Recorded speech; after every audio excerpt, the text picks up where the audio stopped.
السلام عليكم ورحمة الله وبركاته. إن الحمد لله نحمده ونستعينه ونستغفره ونستهديه ونعوذ بالله من شرور أنفسنا ومن سيئات أعمالنا من يهده الله فلا مضل له ومن يضلل فلا هادي له وأشهد أن لا إله إلا الله وحده لا شريك له وأشهد أن محمدا عبده ورسوله صلى الله عليه وعلى آله وصحبه وسلم تسليما كثيرا أما بعد የተከበራችሁ የአላህ ባሪያዎች በአንድ ነጥብ ላወሳችሁ ፈልጋለሁ። እሱም እድር የሚባል ነገር አለ። በሌላኛው አገላለጽ ቅሬ ይሉታል። በሰሜኑ ወደ ደቡብ ሲኬድ ደግሞ ሴራ ይሉታል። ሰዎች ዘንድ የሚገልጹበት አገላለጽ አላቸው። ይህ ሴራ የሚባለው ወይም ደግሞ እድር ተብሎ የሚጠራው በእስላም እይታ እንደ መንሃጅ ሰለፍ ምን ይመስላል የሚለውን የተወሰኑ ነጥቦችን ለማንሳት እሞክራለሁ በአላህ ፍቃድ። ከዛ በፊት ግን الإسلام يدعو إلى التآخي እድር ሲመሰረት ወይ ቅሬ የሚባለው ነገር ሲመሰረት ለመቀባበር ለመገናኘት ለመረዳዳት ነውና እስላም ደግሞ ከዛ በፊት አስቀምጦልናል። በምን አይነት ሁኔታ ወንድማማችነት ይመሰረታል፣ እንዴት ነው የምንቀባበረው የሚለው በሸሪዓችን ባብ ተቀምጦለት የተቀመጠ ነጥብ ነው። እድር አስፈላጊ የሆነ ነጥብ ቢሆን ኖሮ ከሰው ልጆች ሁሉ በላጭ የሆኑት ነብይ አለይሂ ሰላቱ ወሰለም ያስፈልጋቸው ነበር። ከሳቸውም በኋላ ትላልቅ ሰሃቦች ወደሚቀጥለው ሀገር ስለተሸጋገሩ ሽግግር በሚያደርጉበት ሰዓት ይህ በጊዜያችን እስላምን ለማፍረስ የተመሰረተ የሆነው እድር አስፈላጊ ሆኖ ቢገኝ ኖሮ በሰዓቱ የተገብሩት ነበር። ነገር ግን እድር ተብሎ ወይ በሌላ ቋንቋም ከሚጠራው ጸያፍ ስራ ከሚሰራበት የሰበሰብ ቀድሞ አላህ ሙእሚኖች አንድ እንዲሆኑ እንዲተጋገዙ አንዳቸው ለአንዳቸው እንዲዳረሱ በብዙ የቁርአን አንቀጽ አዟል። አላህ التأخي في الله مع جميع المسلمين ከሁሉም ሙስሊም አረብም ይሁን አጀም ሀብትም ይኖረው አይኖረው ዓሊምም ይሁን ጃሂል እስላም ውስጥ እስከሆነ ድረስ ወንድማማችነት መመስረት እንዳለብን አላህ በቁርአኑ አዟል። ነብያችንም አለይሂ ሰላቱ ሰላም በዚሁ ልክ መደጋገፍ እንዳለብን መቀባበር እንዳለብን አንዳችን ለአንዳችን ድጋፍ መሆን እንዳለብን በግልጽ ተቀምጧል። ويمنع من التحزب والتفرق እስላም ቡድንተኝነት ውስጥ መግባትን መከፋፈልን አጥብቆ ያወግዛል። ትክክለኛ የእስላም ሊቃውንቶች አንዳንድ አዲስ ጅምርቶችን አዲስ የሚጀምሩ ሰዎችን ተከታትሎ ማብራሪያ የሚሰጡት መከፋፈል መለያየት እንዳይኖር ነው እንጂ አስሉ መሰረቱ በእስላም አንድ መሆን ነው። እስላማችን ያዘዘበት ጥሩ ቀደምቶቻችን ሲሄዱበት የነበረው መንገድ መደጋገፍ፣ መቻቻል፣ መመከር ነው የአላህ ነብይ አለይሂ ሰላቱ ሰላም ሲያስተምሩት የነበረው ዲን። ነገር ግን ይሄን ዘሎ አሻፈረኝ ብሎ ወጥቶ ወደ እስላም አምጥቶ አዳዲስ ጅምርት የሚጀምር ሰው ላይ ታህዚር ይደረጋል፣ ብይንም የሚያስፈልገው ከሆነ ብይን ይሰጥበታል። መሰረቱ ግን አንድ መሆን ነው። قال الله تعالى الله بتكبروا قرآن من إلال إن الذين فرقوا دينهم وكانوا شيعا لست منهم في شيء إنما أمرهم إلى الله ثم ينبئهم بما كانوا يفعلون إن الذين فرقوا دينهم إلى الله نزا ديناتشون يكفافلوا ቡድንተኝነት ውስጥ የገቡ በማንኛውም ነጥብ በማንኛውም ጉዳይ በእስላም መከፋፈል ድክመትን ያመጣል እንጂ ቁዋን አያስገኝም። ስለዚህ አላህ ቁርአኑ ላይ እነዛ ዲናቸውን የሸረሸሩ የከፋፈሉ ይላል። ወካኑ ሺዓ ቡድን የሆኑ አዲስ መስረታን የመሰረቱ አካላቶች ለስተ منهم አላቸው ለነቢያችን አለይሂ ሰላቱ ሰላም አንተ ከነሱ ጋር አይደለህም። እነሱ ወደ አንተ ተመልሶ አንተ የምታስተምረውን ትምህርት የምትጣራውን ጥሪ እሺ ብሎ እዛ መስመር ላይ ሊሄዱ ይገባል እንጂ አንተ ወደ እነሱ የምትሄድበት እነሱ ያቀረቡትን እውቅና የምትሰጥበት አጋጣሚ አይኖርም። ከነሱ ጋር አይደለህም አላቸው። እነሱም ካንተ ጋር አይደሉም። ዲንን ትቶ አሻፈረኝ ብሎ የወጣ አካል ምንም አይነት ቅባት ቢቀባው ምንም አይነት ስም ቢሰጠው ከእስላም የራቀና እስላምን የሸሸ አይነት ሰው ነው የሚሆነው። ከነቢያችን ድንጋጌ ውጭ ሌላ ድንጋጌ ማንም መደንገግ አይችልም። ስለዚህ ከእንዲህ አይነት ቡድንተኞች አንተ አይደለህም። ፊ ሸይኢን አላቸው በምንም ጉዳይ ከነሱ ጋር አይደለህም አላቸው። ኢነማ አምሩሁም ኢለላህ የእንደዚህ አይነት አሻፈረኝ ብሎ እስላምን የሚሸረሽሩ አዳዲስ ጅምርት የሚጀምሩ ከተጀመረም በኋላ ሂዶ የሚቀላቀሉ መቀላቀላቸውም ሳያንስ ለተቀላቀሉበት ነገር ከለላ የሚያደርጉ አካላቶች ጉዳያቸው ወደ አላህ ነው የሚጠጋው።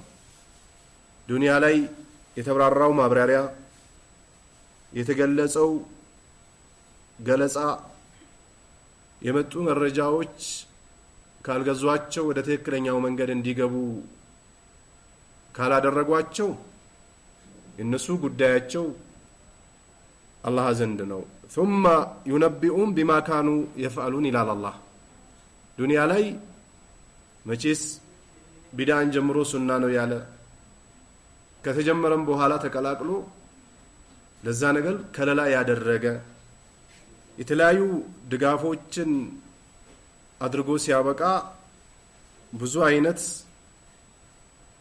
ተግባሮችን ሊተገብር ይችላል።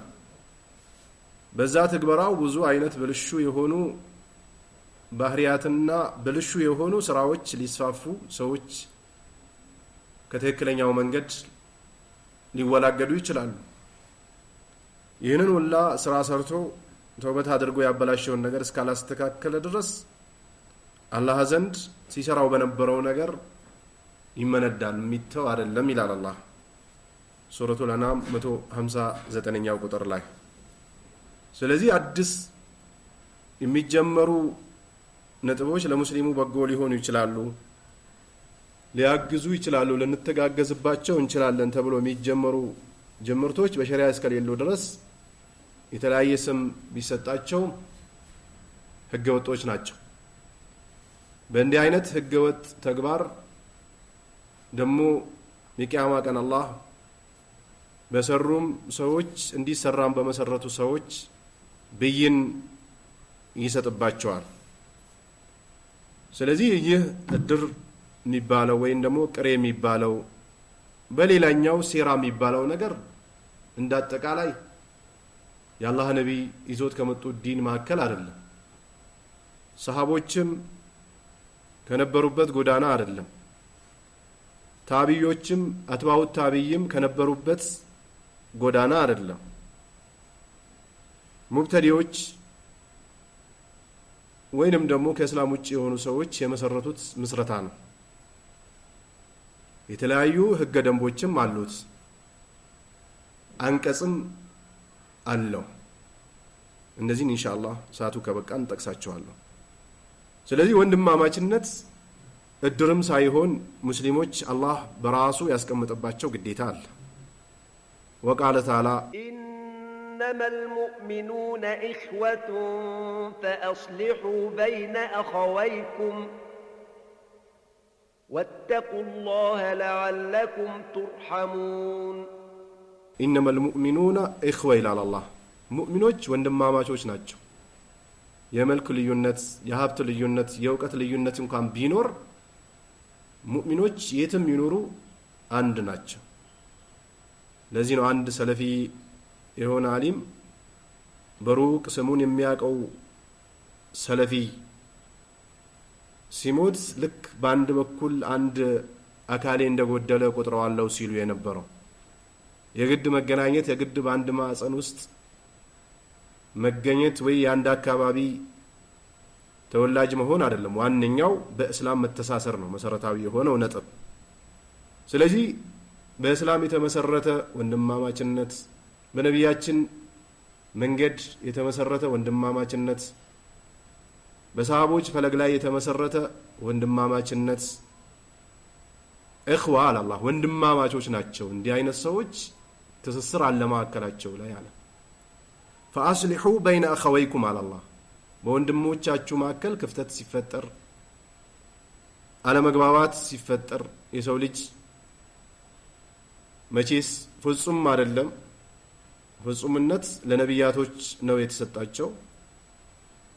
አብዛኞቻችን ለነፍሲያችንም ስንል ለዘርም ስንል ወይ ለስሜታችን ስንል ትክክለኛው መንገድ ወይ ትክክለኛ ወንድማማችነት ለማፍረስ ልንሄድ እንችላለን። በቃ አብቅቷል፣ ካሁን በኋላ እድል የለህም፣ በሩ ተዘግቷል አይባልም። ቁርአኑ የወረደው የአላህ ነብይ አለይሂ ሰላቱ ወሰላም ሐዲስ ሰሃቦች ዋጋ የከፈሉበት ትላልቅ አይማዎች ጥበቃ ያደረጉት እንዲህ አይነት ክስተቶች በሚከሰቱበት ሰዓት በመካከላችን በሚሰጡ ብይኖች መረጃ እንዲጠቀስና መረጃ እንዲኖረው ነው። ስለዚህ ወንድሞቻችሁ መካከል ከሴትም ይሁን ከወንድ ከአረብም ይሁን ከአጀም ክፍተት በሚፈጠርበት ሰዓት አስተካክሉ ይላል አላህ። ወተቁላህ አላህን ሱብሓነሁ ወተዓላ ፍሩት ይላል። አላህን መፍራት ከሌለ ስሜትን መከተል ካለ መቼም የሰው ልጅ እጅ ሊሰጥ አይችልምና አላህን ፍሩት ይላል። ዘካም ላይ ሐጅም ጾምም ላይ የመጨረሻ ውጤቱን አላህ የሚያስቀምጠው የሱን ፍራቻ ማግኘትን ነው የሚያስቀምጠው። ለዓለኩም ቱርሐሙን አላህ ይታዘንላችሁ ዘንድ አላህን ፍሩት ይላል። ሱረቱል ሁጅራት 10ኛው ቁጥር ላይ ነው። ስለዚህ ይህ የቁርአን አንቀጽ የሚያጠነጥነው የሚያዘን እድር ኖረ አንኖረ አረቡ ሆነ አጀም ሀብታም ሆነ ድሃ ሴት ሆነች ወንድ የስልጣን ባልተቤቱ ሆነ ስልጣን የሌለው በአላህ ዲን በእስልምና ትስስር ልንፈጥር እንደሚገባ ያንን ትስስር ደግሞ ለማበላሸት ሰተት ውስጥ የገቡ ሰዎችን እንዲያስተካክሉ ማድረግ እንዳለብን ይጠቁማል። ሌላኛው አዲስ ድንጋጌ እንዲህ አይነት ከባድ የሆነ ጉዳይ አዳነው እየተባለ አንዳንድ ሽፋን የሚሰጥበት እድር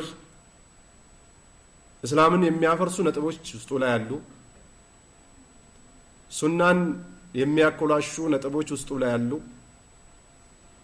አላህ ጸያፍ ብሎ የጠቀሰውን ወለድ ያዘለ ነው። በጣም ብዙ አይነት ጸያፍ የሆኑ ነጥቦች አሉበት። እንዲህ አይነት ድንጋጌዎች እንዲህ አይነት ስነ ምግባሮች ደግሞ እንዳንሰራ አላህ ብዙ ቁርአን ላይ አስጠንቅቆናል። وقال تعالى በሌላ የቁርአን አንቀጽ ላይ أم لهم شركاء شرعوا لهم من الدين ما لم يأذن به الله ولولا كلمة الفصل لقضي بينهم وإن الظالمين لهم عذاب أليم أم لهم شركاء إلى الله ሚደነግግላቸው ይህ ሐላል ይህ ሐራም ይህ ይቻላል ይህ አይቻልም ብሎ ምስረታ የሚመሰርትላቸው አካል አለ እንዴ ይላል አላህ። ሸረዑ ለሁም ሚን الدين ከዲን አምጥቶ የሚደነግግላቸው ደንጋጌ አላቸውን ይላል አላህ። ማ ለም ያእዘን ቢሂላህ በዚህ በሚደነገገው ድንጋጌ ደግሞ አላህ ፍቃድ ያልሰጠበት የሆነ ነጥብ ላይ መቼስ ትክክለኛ ግንዛቤ ያለው ከስሜት ከቁጣ ካሉባልታ ነፍስያን ከመደገፍ ከተለያዩ ጸያፍ ነገሮች ወጥቶ ትክክለኛ አእምሮ ያለው ሰው ይህንን ጸያፍ የሆነ መስረታ የተመሰረተበትን እድር አይደግፍም። እድር እንኳን ሙስሊሞች ይቅሩና ከእስላም ውጭ ያሉ ሰዎች እያወገዙት ነው። እድር ማለት የፈሪዎች ግሩፕ ማለት ነው። እኔ ልንገራቸው እሴታችንን ባህላችንን እንደ የምትሉ ሰዎች ባህሌ ነው ካልክ እሴቴ ነው ካልክ ተባብሮ ማስተዛዘን ባህላችን ነው ካልክ ለምን በእድር ተመዝግበህ ለመቀጣት ደረጃ ለምን ደረስክ? እድር ሳገባ መሄድ ይቻላል አይቻልም? ለቅሶ ይቻላል አይቻልም? እድር ሳይገቡ ለቅሶ መሄድ ይቻላል። እድር ሳይገቡ ማስተዛዘን ይቻላል። እድር ሳይገቡ ገንዘብ ማዋጣት ይቻላል። እድር የተቋቋመው ፈሪና ከዳተኛ ስለሆናችሁ በሕግና ደንቡ ስትቀጡ እንድትሰበሰቡ የተደረገ ማስገደጃ መንገድ ነው። ወንድሜ ህይወትን ማስገደድ አታስለምደው። ማስለመድ ያለብህ ራስህን ብቻ ነው። ተጠርቶና ተገድዶ የመጣ ለቀስተኛ ሊያለቅስልህ ነው ወይስ ሊሰቅልህ? እባክህን አንተ ውለታ ያለብህ ሰዎች ብቻ እንዲመጡ ሰው ላይ ውለታዋል። ስለዚህ ድሩ ቁቡ ምናምን አትርመጥመጥ አይመጥንም። በቃ እሱ ድሮ ነበር። ከእስላም ውጭ ያሉ ሰዎች ይህ እድር የፈሪዎች ስብስብ ነው ይላሉ። ስሞት ማን ይቀብረኛል፣ መቀበሪያ ባጣ ደግሞ ከየት አምጥቼ ይቀበራለሁ የሚል የፈሪዎች ስብስብ ነው ብሎ ያፈርሱታል አንዳንድ ቦታ ላይ።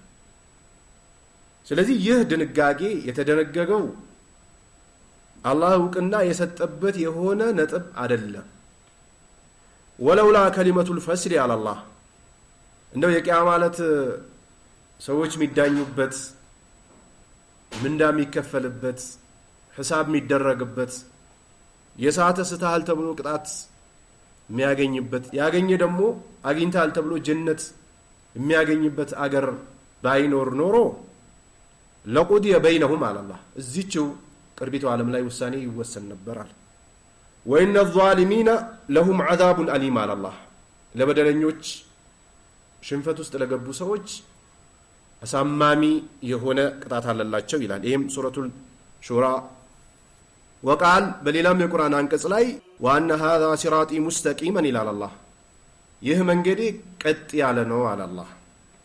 እስላም የተደነገገበት ሐላል ሐራም የተበየነበት የሰው ልጆች ከተፈጠሩበት ጊዜ ጀምሮ እስከ ሞት ዕለታቸው ከሞቱም በኋላ እስከ ቂያማ ቀን ያለው ሁኔታ ከቂያማም በኋላ እስከ ጀነት ገብቶ የሚያገኙት ጸጋ የተገለጸበት ይህ መንገዴ ቀጥ ያለ ነው ብለህ በላቸው። ፈተቢዑሁ ተከተሉት ይላል አላህ። መቼስ ሻህዋ ሹብሃ ያነዳው ግሩፕ ያላሸነፈው አካል ከቁርአን አይወጣም። ቁርአን ውስጥ ደግሞ ከተመጣ ሁሉም ነገር አለ ማብራሪያ የትኛውም ጉዳይ ሐታ ሰሃቦች የሽንት ቤት አገባብ አወጣጥ ጭምር ነው የአላህ ነብይ አለይሂ ሰላቱ ሰላም ያስተማሯቸው። ሽንት ቤት ላይ ጸያፍ የሆነ ነገር ነው የምናስወግደው። የሰው ልጆች ሲያስወግዱት ለነሱ በጎ ነው፣ የተወገደው ነገር ግን ቆሻሻ ነገር ነው። ይህንን ሁላ የአላህ ነብይ አለይሂ ሰላቱ ሰላም ገልጾታሉ። ምንም የቀረ ነገር የለም። ለዚህ አላህ ቁርአኑ ላይ በዚህ ቁርአን ምንም ያስቀረነው ነገር የለም ማለት ነብያችንም አለይሂ ሰላቱ ሰላም ከመሞታቸው ከተወሰኑ ወራቶች በፊት ምንም አይነት በዲናቸው ጉዳይ ያስቀሩት ነገር እንደሌለ ሰሃቦቻቸውን አስመስክረዋል ስለዚህ ይህ ቀጥ ያለው መንገዴ ነው ተከተሉት አላህ ወላ ተተቢዑ ሱቡላ መንገዶችን እንዳትከተሉ አላህ እስላም ውስጥም ሆኖ የሚጀመር ጅምርት ከእስላምም ውጭ ሆኖ የሚጀመር ጅምርት ወዳጅም የሚጀምረው ጠላትም የሚጀምረው አዲስ ጅምርት ከሆነ ይወገዛል